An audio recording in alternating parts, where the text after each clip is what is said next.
On est aujourd'hui le dimanche 6 mai, on est le 14 Iyar et le cours est pour l'élévation de l'âme de David Kadosh Ben Solika ainsi que de Maurice Kadosh Ben Solika. Il faut donc revenir avec un léger résumé sur ce qui a été dit la semaine dernière. Je vous rappelle qu'aujourd'hui et demain c'est cours de Zohar et on était arrivé à la lettre Tzadik. Et on avait donc, pour arriver droit au but, on avait donc mis en évidence, une fois de plus, comme depuis que l'on a commencé ces cours sur le secret des lettres, que chaque lettre revendique les bonnes raisons qu'elle a d'être choisie pour être la lettre avec laquelle Dieu va créer le monde et va commencer la Torah. Et chaque lettre avait de bons arguments, chaque lettre a été réfutée, le Tav, le Shin, le Kouf, le Resh, et on est arrivé au Tzadik. On avait expliqué que le Tzadik représente donc la qualité qu'on appelle Yesod. Yesod, traduction littérale, le fondement, mais dans le langage du Zohar et de la Kabbalah, le Yesod fait allusion à la force qui unit les dimensions masculines et féminines. Je tiens d'ailleurs à vous prévenir que d'une manière, une fois de plus que providentielle, on va s'apercevoir que le dernier cours qui a été donné la semaine dernière sur Parashat Shavua est une clé colossale pour comprendre le cours qui va être donné aujourd'hui, bien que apparemment les notions n'ont rien à voir les unes avec les autres, et on ne pouvait pas prévoir jeudi qu'on pourrait se servir du cours de jeudi pour le cours d'aujourd'hui, comme vous le verrez. En tous les cas, le Yesod est la force qui permet l'union entre les dimensions masculines et féminines. Au niveau du corps humain, il y a deux Yesod, il y a le Yesod féminin et le Yesod masculin. C'est à cet endroit-là que s'unissent l'homme et la femme et peuvent, par cette union, donner un fruit qui est la vie. Mais il n'y a pas que le Yesod qui est au niveau de l'homme et de la femme. Le Yesod est un principe fondamental. À chaque fois qu'on est en présence de deux dimensions, l'une masculine et l'une féminine, rappelez-vous le cours de jeudi, à ce moment-là, comme au départ, ces deux dimensions sont des dimensions qui sont très différentes, bien que complémentaires, il va falloir trouver donc la manière de les unir pour qu'ensemble elles puissent construire. Toute la difficulté est d'unir ces deux dimensions. La capacité d'unir ces deux dimensions s'appelle le Yesod. C'est la raison pour laquelle, de tous les personnages bibliques, le seul qui a eu le mérite de s'appeler Yesod est Yosef, parce que Yosef est l'incarnation parfaite de cette union entre le monde d'en haut et le monde d'en bas, en ce sens que Yosef vit complètement dans le monde d'en bas, dans ce qu'il a de plus matérialiste, de plus grossier, de plus dur et de plus obscur, puisqu'il se trouve en Égypte. Yosef va être confronté aux trois situations fondamentales auxquelles un homme peut être confronté dans cette matérialité. Ces trois épreuves sont la tentation, le plaisir avec la femme de Potiphar, la souffrance, les difficultés avec ses 12 ans passés en prison, et après une autre forme de tentation, l'orgueil, le pouvoir, etc., représenté par le fait qu'il va diriger l'Égypte. C'est d'ailleurs ce à quoi font allusion nos maîtres lorsqu'ils disent que ces trois choses-là correspondent finalement aux trois défauts principaux qui sont l'orgueil, le pouvoir, la tristesse ou le désespoir quand il était en prison, et la passion, la tentation avec la femme de Potiphar. Donc il est complètement investi dans le monde d'en bas, et malgré tout il va arriver à se connecter avec le monde d'en haut, ne pas fauter ni avec la femme de Potiphar, ne pas sombrer dans le désespoir quand il était 12 ans en prison, et de ne pas laisser le pouvoir lui monter à la tête lorsqu'il était vice-roi d'Égypte. En ce sens-là, il incarne le Yesod, ça veut dire l'union parfaite entre les deux dimensions. Rappelez-vous le cours de jeudi, la dimension céleste étant toujours, d'après les codes bibliques, comparée à la dimension masculine, et la dimension terrestre, selon les codes bibliques, est toujours comparée à la dimension féminine. C'est d'ailleurs aussi la raison pour laquelle la première épreuve qu'il va rencontrer en Égypte est précisément une épreuve avec la féminité, la femme, parce que l'Égypte, le monde d'en bas, justement représente la féminité, et c'est ce à quoi fait allusion la Torah lorsqu'elle dit qu'il a été tout de suite agressé par une femme. Je tiens juste à vous rappeler aussi que ce qui est extraordinaire, c'est que des trois mérites immenses qu'a Yosef, le mérite de ne pas avoir fauté avec la femme de Potiphar, le mérite de ne pas être sombré, de ne pas sombrer dans le désespoir en prison, et le mérite de ne pas sombrer dans l'orgueil lorsqu'il prend le pouvoir, de ces trois mérites, le seul des trois que nos maîtres reprennent comme étant le véritable mérite qui va véritablement être retenu quand on parle des qualités de Yosef, c'est le premier, celui de ne pas avoir succombé avec la femme de Potiphar. C'est la raison pour laquelle il est appelé tzaddik, et selon le décodage de nos maîtres, on sait que le tzaddik est celui qui justement tient face à une tentation du genre Potiphar. C'est seulement dans ce genre, on pourrait dire, d'épreuves réussies et surmontées qu'on mérite le titre de tzaddik. Donc on voit bien que c'est des trois épreuves, c'est celle qui a été retenue. Pourquoi ? Parce que bien que l'Égypte, bien évidemment, présente à l'homme ou agresse l'homme de ces trois manières, la tentation, le désespoir, l'orgueil, malgré tout l'épreuve la plus, on pourrait dire la plus typique, la plus intense, la plus typique de Mitzraïm, c'est justement l'épreuve de la tentation. Et c'est la raison pour laquelle c'est la première que la Torah présente dans les trois épreuves que Yosef va devoir traverser. Donc Yosef est encore une fois l'incarnation de cette union entre le masculin et le féminin. Maintenant on comprend donc, je ne sais plus trop, plutôt je sais, mais je n'ai pas envie de ramener tout ce qu'on avait rapporté la semaine dernière, mais en tous les cas, aujourd'hui est un jour nouveau, un cours nouveau, donc on commence avec l'esprit du jour. On comprend donc la raison pour laquelle le Yesod, le tzaddik, puisque la lettre tzaddik, c'est la lettre du Yesod, revendique d'être la première lettre de la création. Pourquoi ? Parce que tout a été créé pour permettre l'union entre les dimensions masculines et féminines. On l'apprend de différentes manières. À titre de résumé, parmi des millions d'autres preuves, c'est la raison aussi pour laquelle la Torah commence par la lettre Bet, Bet qui a valeur numérique 2, qui font allusion aux deux dimensions, masculine, féminine, le ciel et la terre. C'est ce à quoi fait allusion le premier verset lorsque dès le départ il dit Bereshit bara Elokim et hashamaim ve'et haaretz. Dès le départ, les deux dimensions ont été créées, le ciel et la terre, le masculin et le féminin. C'est aussi la raison pour laquelle, comme je vous l'ai répété des milliards de fois, le premier verset, le premier jour de la création, termine par le mot Echad, Yom Echad, que l'on traduit, comme je l'ai expliqué souvent, que Dieu était un et unique dans son monde. Et c'est la raison pour laquelle le récit de la création, après avoir parlé de la création de l'homme et de la femme, termine aussi par le mot Echad, comme il est dit, Alken Yaazov ish et aviv et timo vedavad beishto vehiyu lebasar echad. L'homme abandonnera son père et sa mère pour se coller à son épouse et ils seront basar echad, un seul être.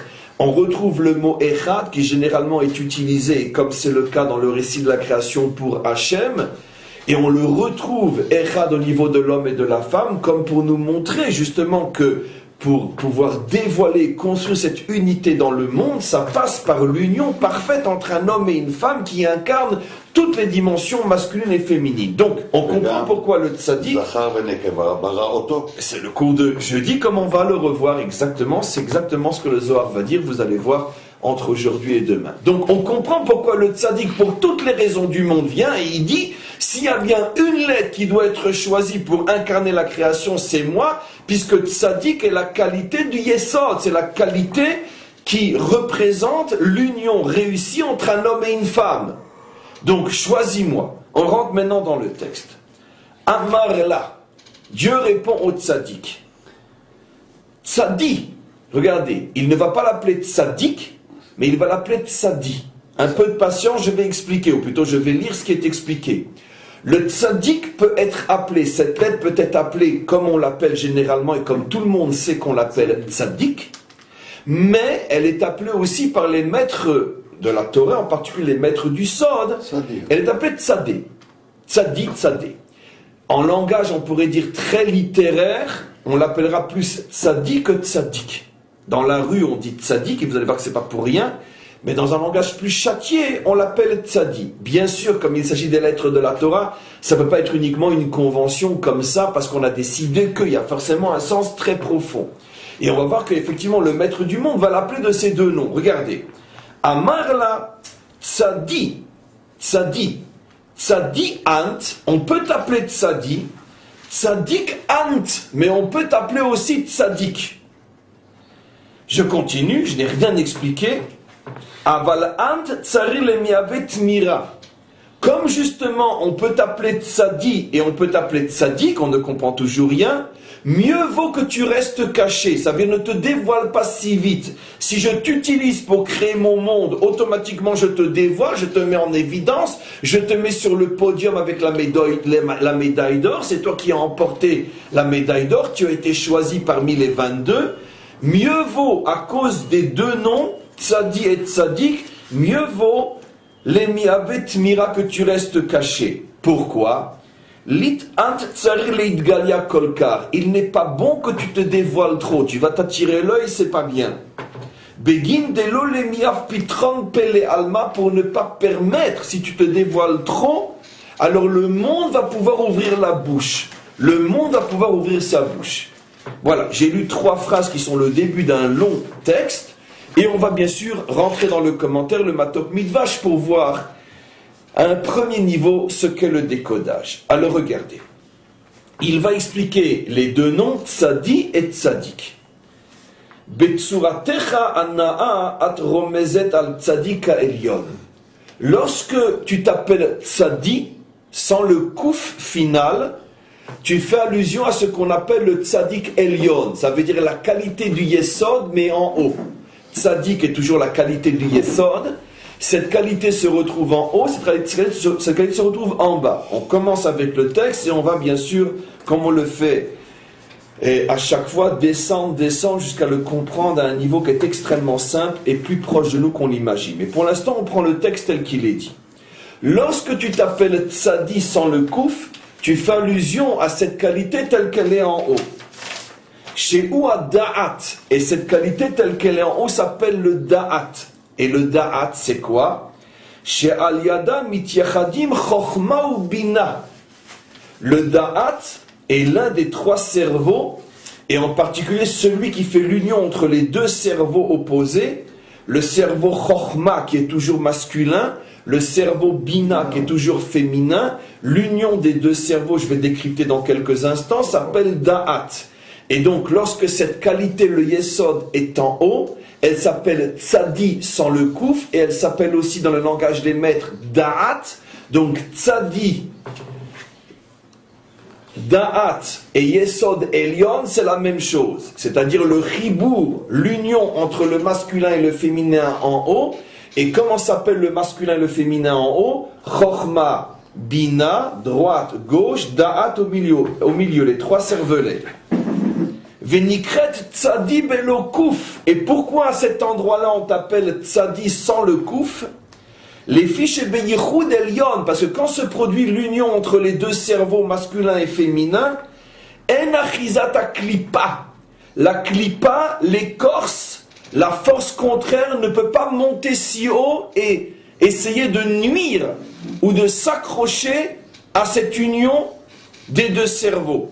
Le kouf, l'allusion est claire, faisons allusion à la klipa. Le kouf est la première lettre du mot klipa. Dans le langage des maîtres d'Israël et surtout du Sod, à quoi fait allusion la klipa? Des forces contraires qui essayent toujours, dans un premier temps, d'empêcher l'union entre le masculin et le féminin. Et s'ils n'arrivent pas à empêcher l'union entre le masculin et le féminin, ils essayent au moins de la détourner. J'explique. Je fais un saut inimaginable dans l'histoire et vous allez comprendre. Dans un premier temps, la Klipa essaye de tout faire pour que les Bnei Zoug ne se rencontrent pas. Le Hari HaKadosh nous explique une chose extraordinaire. De tous les combats que mène la Klipa dans ce monde, la Klipa est une force créée par le maître du monde, qui a une certaine autonomie, qui joue un rôle, qui fait partie du projet, qui n'échappe bien sûr pas au contrôle du maître du monde, mais qui agit parce que le maître du monde l'a créé de cette manière, parce que de notre combat et de notre victoire contre elle, nous arrivons à parachever le monde. Je reviens maintenant en arrière. La Klipa est une force qui, dans un premier temps, fera tout pour empêcher le zivouk de se rencontrer. C'est-à-dire, chaque dimension masculine a en face d'elle une dimension féminine qui est la seule avec laquelle il peut et doit s'unir pour véritablement se construire elle et lui. Mais si quelqu'un rencontre un zivou qui n'est pas vraiment le sien, à ce moment-là, il ne pourra pas y avoir de véritable construction, ni de la dimension masculine, ni de la dimension féminine. C'est ce que nos maîtres expliquent dans leur langage extrêmement, on pourrait dire secret, que je ne décoderai que l'ombre de l'ombre de l'ombre. C'est la raison pour laquelle le Nachash est venu pour s'interposer entre Chava et Adam, parce que le Nachash savait que s'ils s'unissent véritablement, à ce moment-là, ils vont produire une force qui va terminer, on pourrait dire, de construire, de parachever le monde, et lui n'aura plus rien à faire.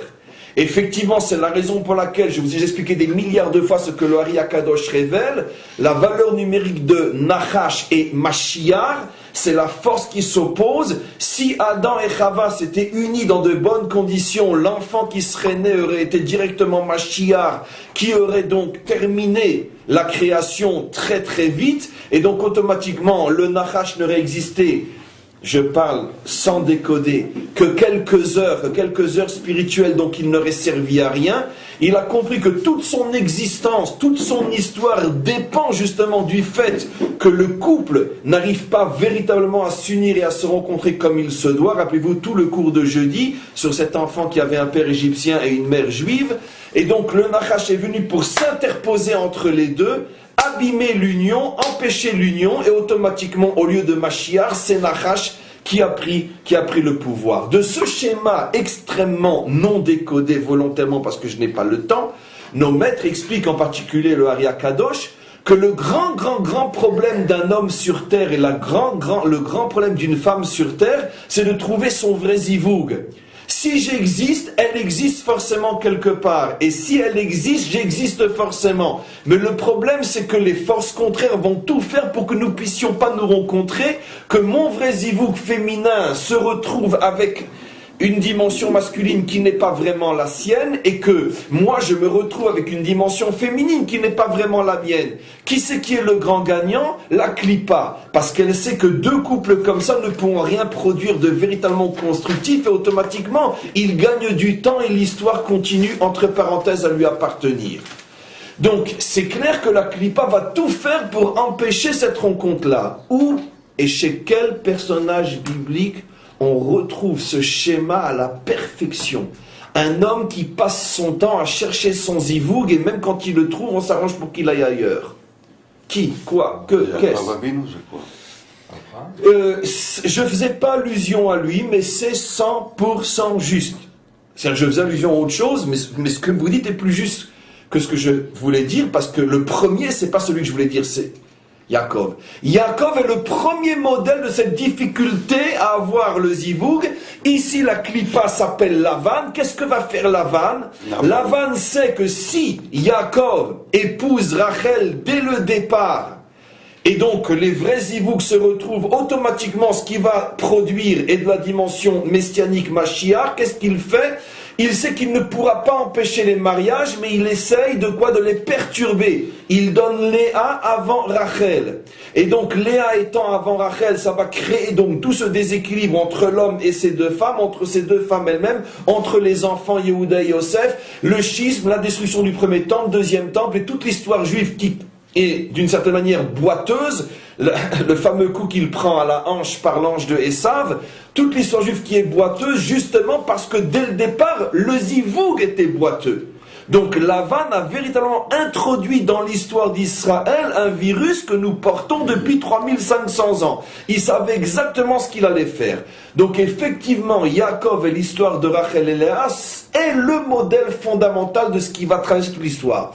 Mais ce à quoi je faisais allusion, où on le voit d'une manière encore beaucoup plus dramatique, c'est bien sûr David et ses différentes épouses. Là où ça se voit d'une manière colossale, c'est David et Bathsheba. On n'y est pas encore, on y arrivera dans très peu de temps. nos maîtres disent, et la preuve c'est que l'histoire biblique le prouve, c'est que depuis les 6 jours de la création, ces 2 êtres avaient été créés pour s'unir et faire sortir d'eux le Mashiach, puisque le Mashiach sort précisément des 18 femmes de David, la seule qui a mérité d'être le réceptacle du Mashiach, c'est Bathsheba, ce qui prouve bien qu'elle est, elle, le vrai Zivoug, et ça confirme ce qu'on explique, que quand un homme trouve son vrai Zivoug, il fait sortir une force qui est de la dimension messianique. Mais, donc si c'est son vrai Zivoug, au point que nos maîtres disent qu'elle lui était réservée depuis les 6 jours de la création, comment se fait-il qu'elle se trouve mariée avec un autre? Qu'est-ce qu'elle fait dans la maison d'un autre? Uriah Achiti. La raison est très simple. Pourquoi? À notre niveau, bien sûr. Puisque la Klippa va tout faire pour empêcher cette femme de se retrouver là où elle doit se retrouver, et elle va la donner à un autre.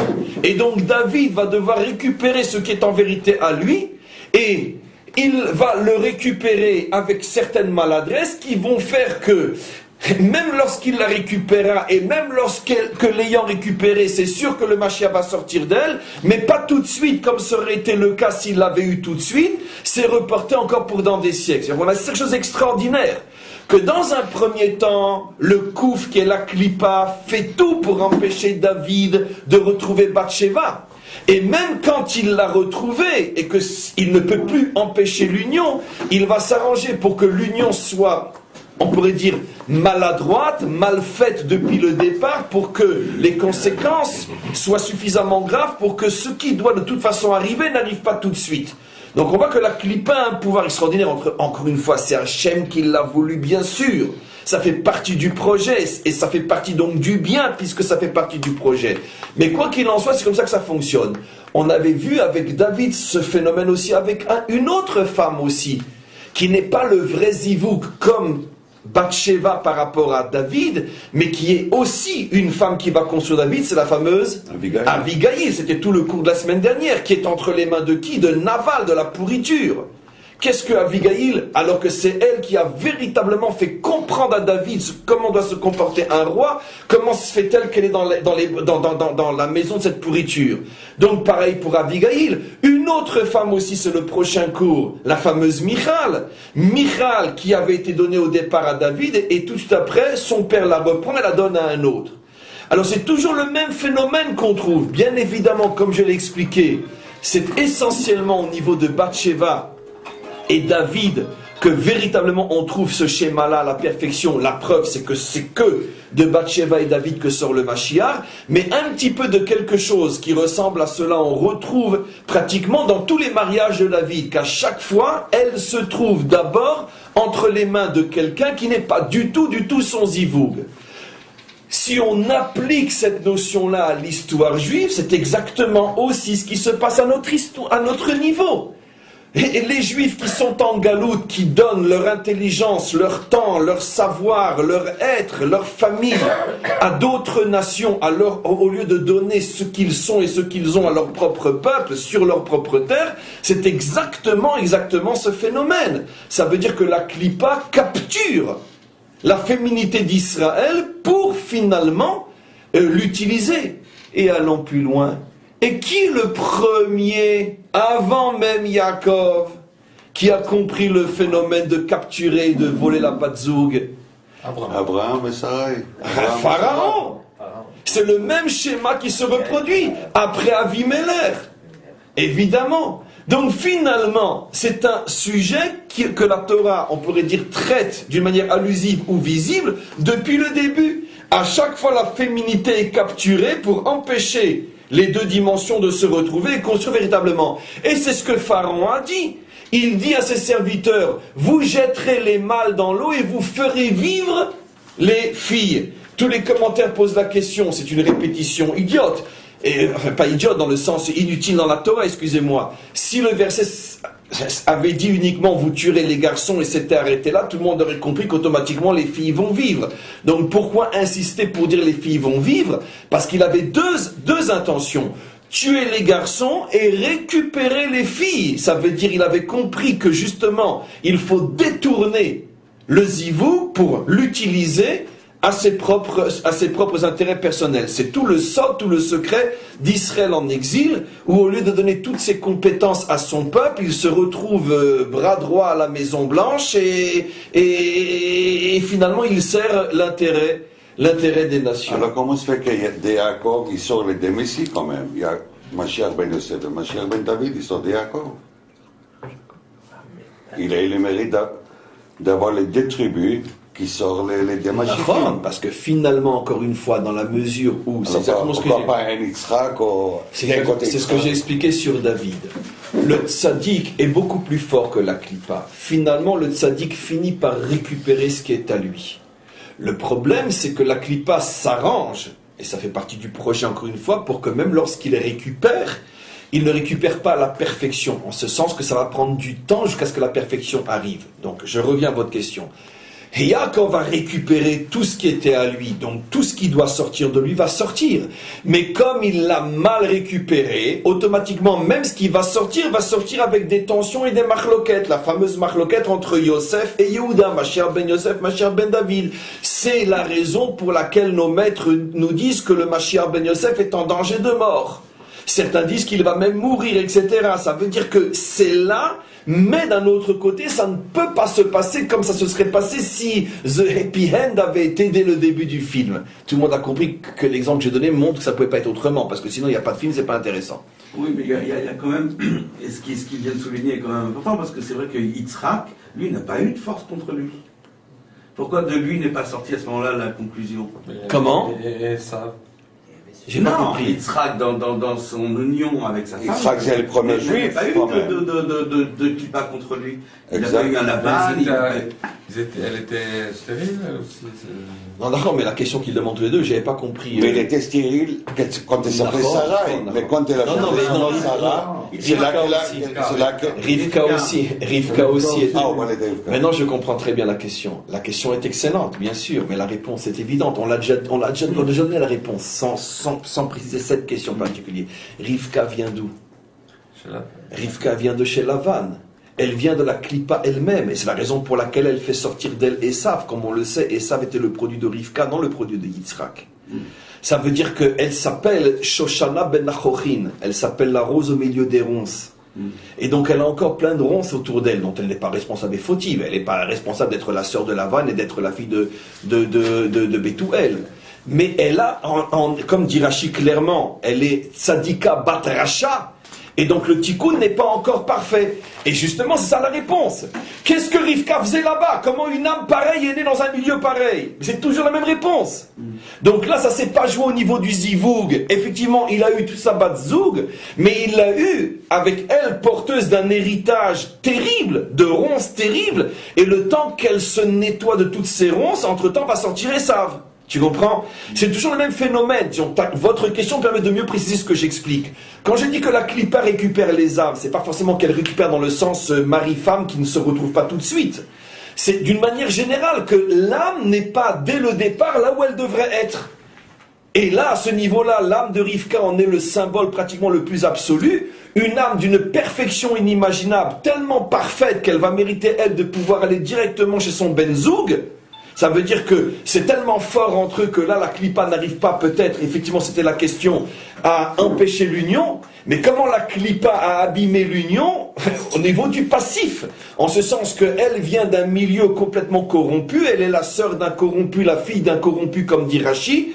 Et donc, automatiquement, elle porte en elle énormément de ronces, et le nettoyage va prendre un certain temps. L'union ne pourra pas être parfaite, et la preuve, c'est que Esav, qui représente, on pourrait dire, le côté ronce de cette union, Yaakov représentant le côté rose, et Esav représentant le côté ronce. C'est pas de moi, c'est dans le Zohar. Donc, automatiquement, c'est la raison pour laquelle la klipa a encore gagné. Mais de toute façon, ne vous inquiétez pas. Depuis que le Nachash, qui est la klipa, s'est interposé entre Adam et Chava, il n'y aura plus jamais, jusqu'à, j'explique, jamais de zivouk parfait.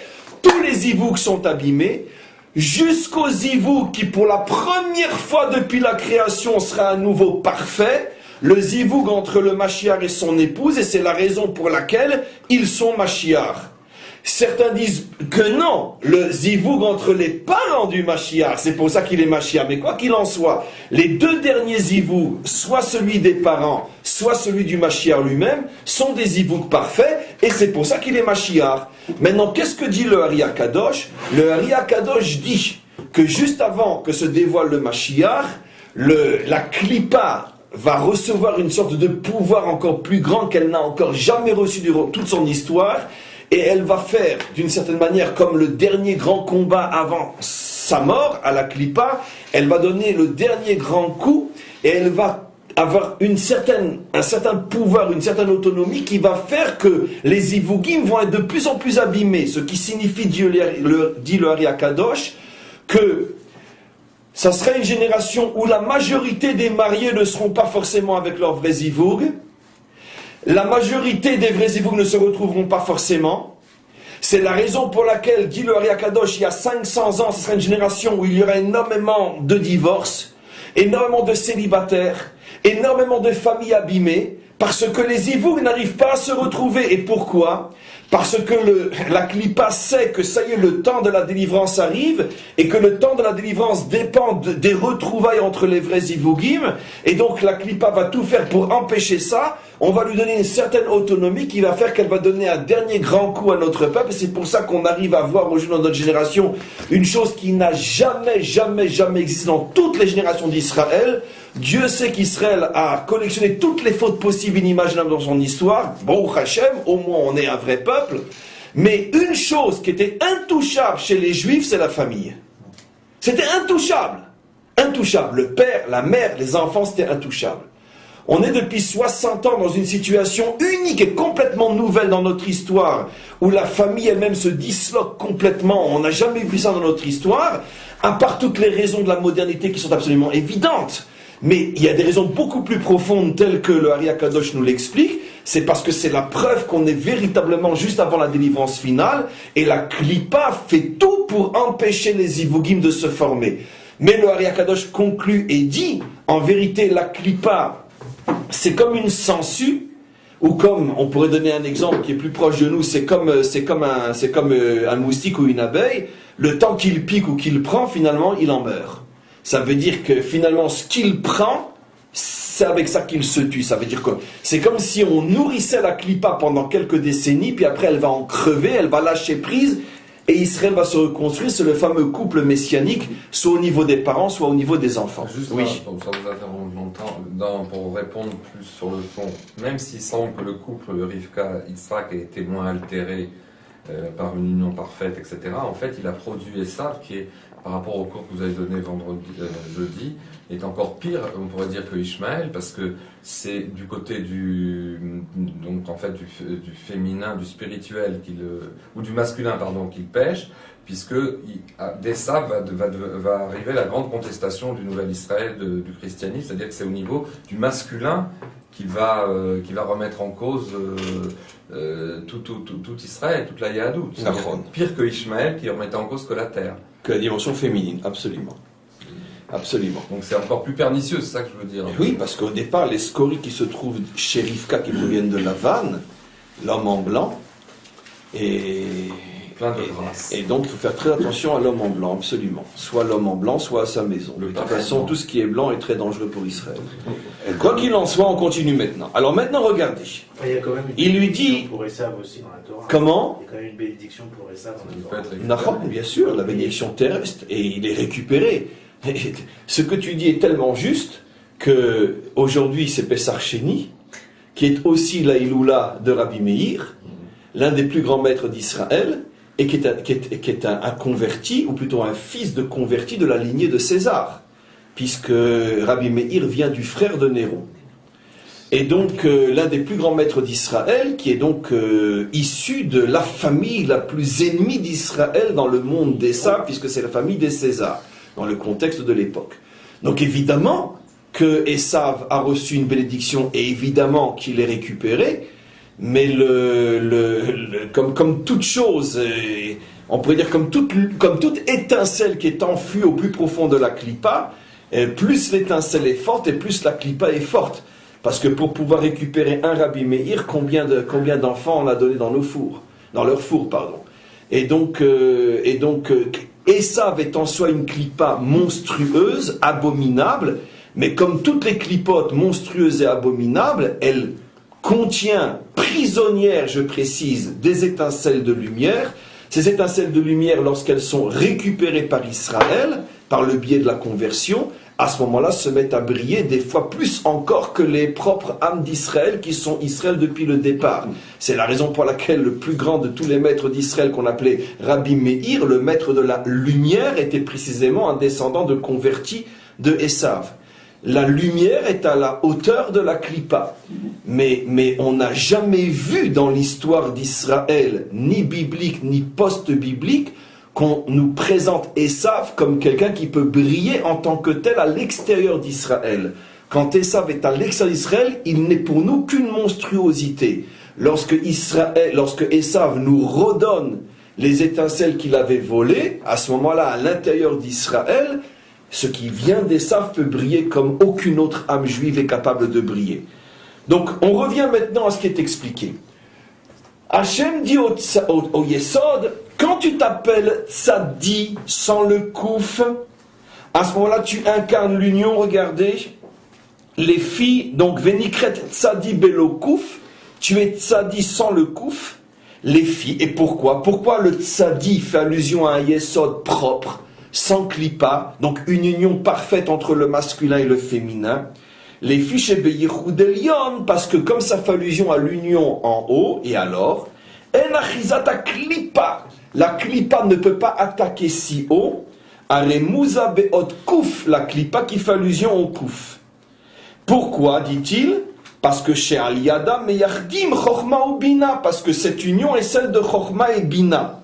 Je continue un petit peu, et après j'explique, ou je commence parce qu'on ne pourra pas tout terminer aujourd'hui.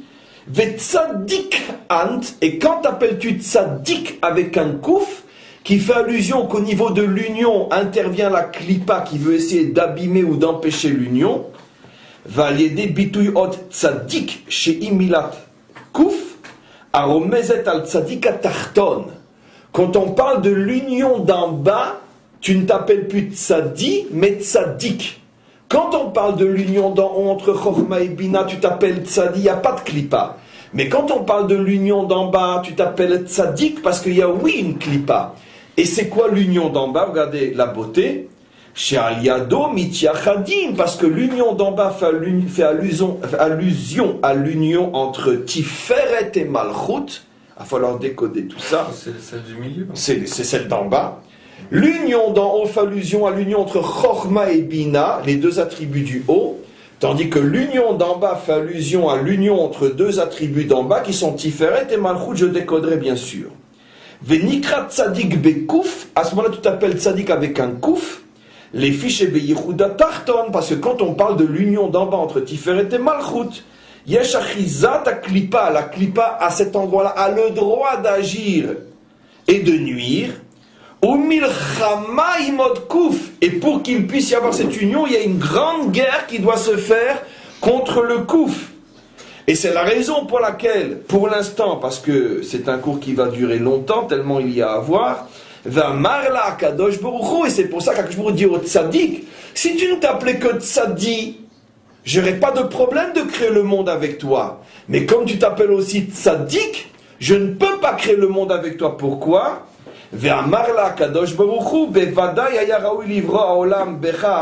C'est sûr que tu as raison qu'on aurait dû créer le monde avec toi parce que tu représentes l'union, et l'union est le but de toute la création. Ce jour-là Dieu sera un, l'union est le drapeau d'Israël. Malgré tout, mais mieux vaut que tu te caches. Pourquoi? Il est absolument impossible que tu te dévoiles, et si je te prends comme Shoresh Ve'ikar le Briata Olam, tu vas te dévoiler. Si je fais de toi la lettre de la création, je vais t'obliger à te dévoiler. Et je ne veux pas que le monde puisse s'en servir pour ouvrir la bouche. Regardez comment le Matok Midrash explique. Rotzelomar, c'est-à-dire, Ki im tiye Briata Olam be'ot tzadik, si Dieu avait permis la création du monde avec cette lettre-là, Az yidgale lebne Adam, alors le monde aurait pris conscience visiblement Chez Nivru bilti metikunim, que le monde a été créé à partir d'une imperfection. Veillez la empitron pelomar, et donc le monde aurait pu après ouvrir la bouche et dire chez Einam yecholim leishtalem, on ne peut pas être parfait. Veillez chatou, donc c'est normal que l'on faute. Et à ce moment-là, la clipa aurait gagné. Un texte extrêmement mystérieux. Je vais d'abord le redire techniquement et commencer à l'expliquer aujourd'hui, terminer de l'expliquer Bezrat Hashem demain, et on le continuera seulement car il y a encore tout un autre texte, ce sera pour la semaine prochaine. En tous les cas, un autre texte sur le tzaddik. Donc, qu'est-ce que dit le texte? Hashem, encore une fois, techniquement répond au tzaddik. Si tu n'étais que tzaddik, si tu ne faisais que des unions élevées, j'ai pas de problème. Mais comme tu dois aussi faire des unions, on pourrait dire inférieures, et au niveau de ces unions inférieures, là est tout le problème de la clipa qui veut empêcher et qui oblige à un combat énorme qui n'est pas du tout gagné d'avance. Je préfère ne pas mettre en évidence ce que tu représentes, parce que sinon, le monde va prendre conscience à quel point il patauge dans l'imperfection, et le monde se servira de ce dévoilement d'imperfection pour dire mais qu'est-ce que Dieu veut de nous? C'est impossible qu'on arrive à se parfaire, donc il nous laisse tranquille, et il est interdit d'interdire, et il ne faut pas refouler, laissez-vous vivre. Donc, le texte fait allusion à des notions qui sont en avance sur notre modernité, et quand on décrypte un petit peu ce genre de texte, on arrive, je dirais pas on n'arrive pas à comprendre, mais on est bouleversé une fois de plus en se rendant compte à quel point nos maîtres étaient des prophètes qui ont été capables de devancer les aspects les plus récents, les plus modernes de notre modernité, et comment dans leur langage complètement parabolique et caché, ils faisaient à des notions inimaginables. En tous les cas, on est encore loin de ce décryptage-là, on va commencer. Je vous ai dit tout à l'heure que, d'une manière tout à fait providentielle, je n'ai pas fait exprès, comme vous le savez, puisque ce cours c'est celui qu'on devait faire, on ne l'a pas choisi comme continuité de celui de jeudi. C'est là où on s'était arrêté avant même de faire le cours de jeudi. Dans le cours de jeudi, on a mis en évidence une notion extraordinaire, qui était la revendication de cet homme et l'une des raisons pour lesquelles il s'est révolté. Rappelez-vous ce qu'on a expliqué. Sa révolte, je ne vais pas bien sûr refaire tout le cours, mais sa révolte reposait sur un argument au niveau duquel il avait parfaitement raison, sauf qu'il avait complètement tort. Parfaitement raison parce qu'au niveau de la logique, tous ces arguments étaient fondés, c'est lui qui avait raison, mais complètement tort parce que il y a des fois, comme on le sait, des arguments qui sont justes, mais malgré tout ils sont faux, parce que le moment où ils sont avancés, ou l'endroit où ils sont avancés, ne correspond pas. Donnons un exemple extrêmement simple pour que vous compreniez. Je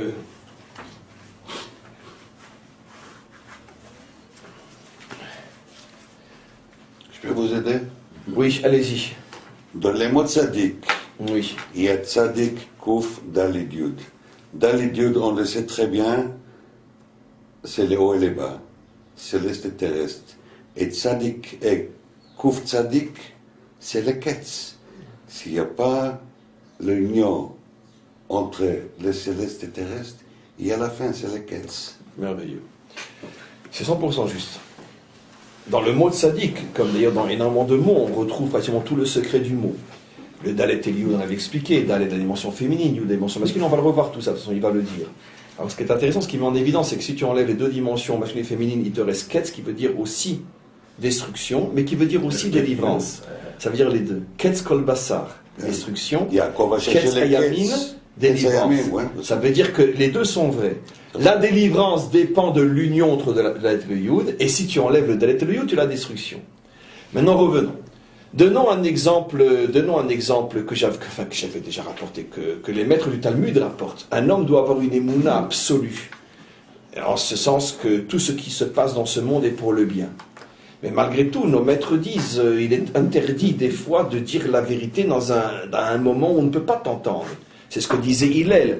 De la même manière, je traduirai directement en français, que c'est un devoir de dire ce qui peut être entendu, c'est un devoir de ne pas dire ce qui ne peut pas être entendu. Si quelqu'un est endeuillé, il est en train de pleurer un défunt, etc., et puis tu as dit, je ne comprends pas pourquoi tu pleures, tu devrais savoir que tout est pour le bien, tout ce que fait Hachem a un sens, et un jour tu comprendras que finalement, il fallait passer par là. Si tu lui parles ce langage-là à ce moment-là, tu dis la vérité, mais en fait c'est un crime. Pourquoi? Parce que c'est pas l'endroit, c'est pas la personne, c'est pas le moment pour le dire.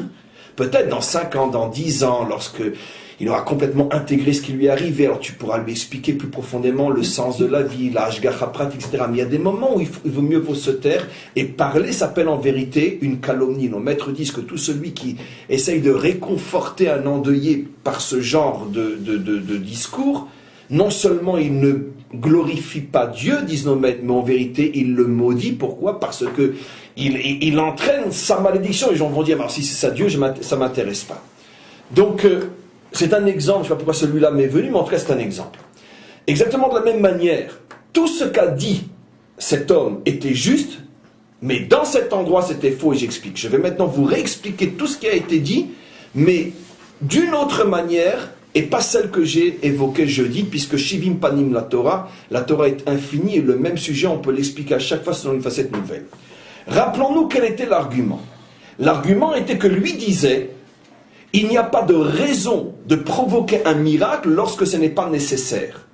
Pourquoi mettre du pain chaud sur la table au début de semaine et le laisser sur la table pendant une semaine et le retirer chaud à la fin de la semaine pour en mettre un nouveau pain chaud une fois par semaine?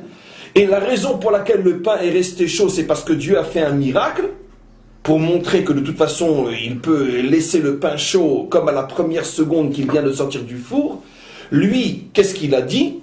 Ce n'est pas une manière juste de vivre sa relation avec Hachem. Hachem a demandé à l'homme de s'investir, de faire les choses par lui-même, simplement que quand on n'a pas d'autre choix possible, alors on a le droit, même le devoir, l'ismor à la nesse, de se reposer sur le miracle. C'est la raison pour laquelle on avait expliqué qu'il ne voyait absolument pas d'un mauvais œil le fait qu'il y ait du pain qui vienne du ciel, le fait que l'eau sorte du rocher, le fait que la mer se soit ouverte et le fait que les nuées les protégeaient, parce que dans le désert, il n'y avait pas d'autre choix que l'intervention divine. À ces niveaux-là, l'homme ne peut pas labourer et faire sortir du pain dans le désert, il n'y a pas de réserve d'eau dans le désert, et s'il n'est pas protégé par les ananimes, comment vont-ils tenir les femmes, les enfants à 50 degrés sous le soleil dans le Sinaï? Ils vont tous faire une itiapshut, comment on dit une itiapshut? Une déshydratation, ça séché.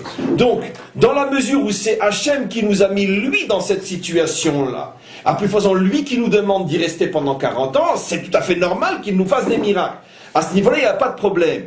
Mais le pain chaud pendant une semaine, c'est complètement contraire à l'esprit de la Yahadout, puisque à partir du moment où c'est tout à fait normal d'honorer un roi en lui faisant tous les jours des petits pains chauds sortis du four à l'instant, pourquoi le provoque-t-on en lui disant « fais un miracle, on met du pain, on ne le changera que dans une semaine, et si tu veux qu'il reste chaud, fais un miracle ». On avait prouvé que son argument est complètement juste, puisqu'effectivement nos maîtres disent « altismor à la nesse », on n'a pas le droit de provoquer le miracle. S'il y a deux chemins qui s'ouvrent devant toi, un que tu peux traverser en sécurité et un qui est dangereux, et les deux pour arriver au même endroit, tu n'as pas le droit d'emprunter le chemin dangereux en disant « Dieu me fera un miracle ». Pourquoi? Parce que c'est de l'insolence, de la folie, de la provocation. Le bon Dieu, c'est pas ton petit copain pour qui tu te prends pour te mettre dans une situation où tu l'obliges à te faire un miracle. Donc c'était son argument. Le problème, c'est qu'il a raison. Alors pourquoi malgré tout cet argument a été repoussé? D'autant plus que c'est la Torah et non Moshe qui a décidé qu'on laissait le pain sur la table toute la semaine. C'est Dieu qui dit qu'on ne le retire qu'une fois par semaine. Donc Dieu lui-même veut provoquer ce miracle. Pourquoi? Alors j'ai expliqué ce que j'ai expliqué jeudi. Aujourd'hui j'explique d'une autre manière qui complète ce que j'ai expliqué. La raison est que c'est le cas typique d'un argument juste dans le mauvais endroit, c'est-à-dire au mauvais moment. Et pour que vous compreniez, rappelons-nous où et au sujet de quoi il a argumenté de cette manière-là, dans la maison d'Hachem. Et là, c'est tout le problème. J'explique. Où est le seul endroit au monde où un homme peut véritablement se laisser aller et se montrer tel qu'il est, sans porter de masque et sans jouer la comédie? Quand il est chez lui. Dehors, face aux autres, face au monde, il est tout sauf lui-même. Pourquoi? Parce qu'il a quelque chose à montrer, à prouver, à affirmer. Il est sous le regard des autres, sous le jugement des autres.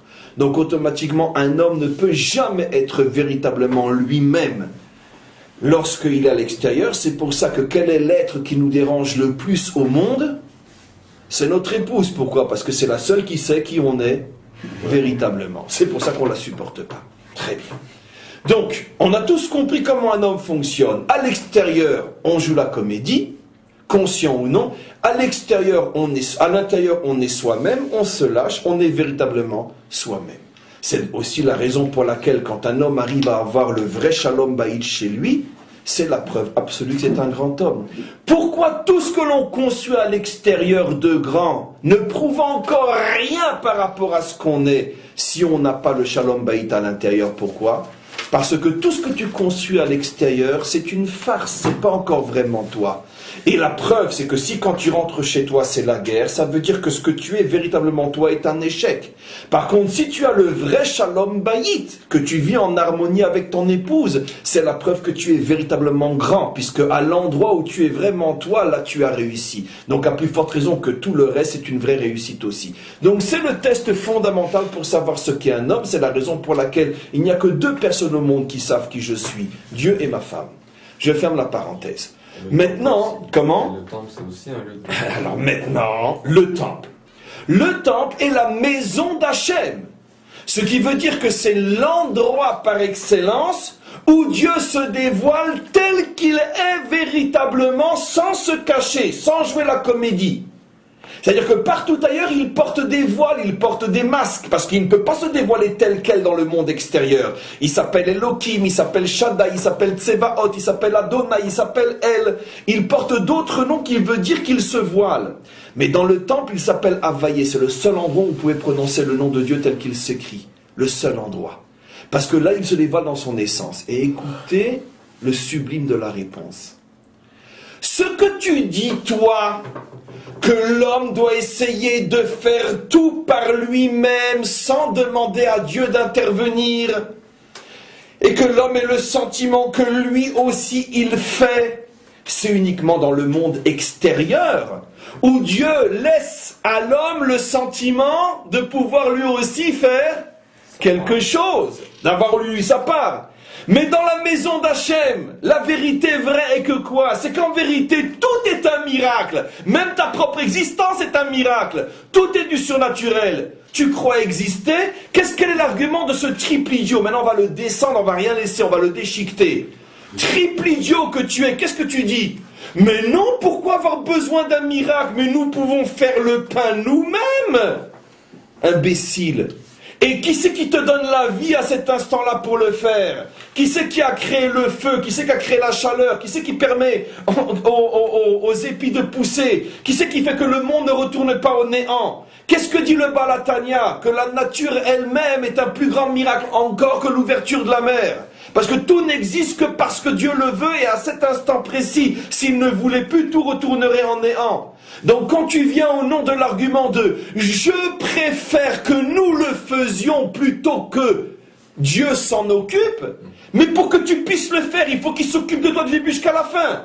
Parce que s'il retire une seule fraction de seconde, son souffle de toi, tu disparais. Tu es un miracle permanent, qu'est-ce que tu fais le malin?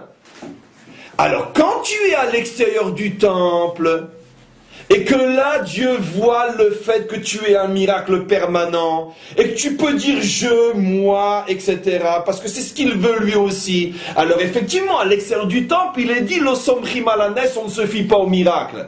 Mais dans le temple, se dévoile que tout n'est que miracle. Donc quelle importance ce miracle ou un autre? Quand tu apportes le pain, c'est aussi un miracle. Alors qu'est-ce que ça te dérange que lui le laisse chaud pendant une semaine, puisque le fait de pouvoir l'amener chaud tous les jours, c'est aussi un miracle?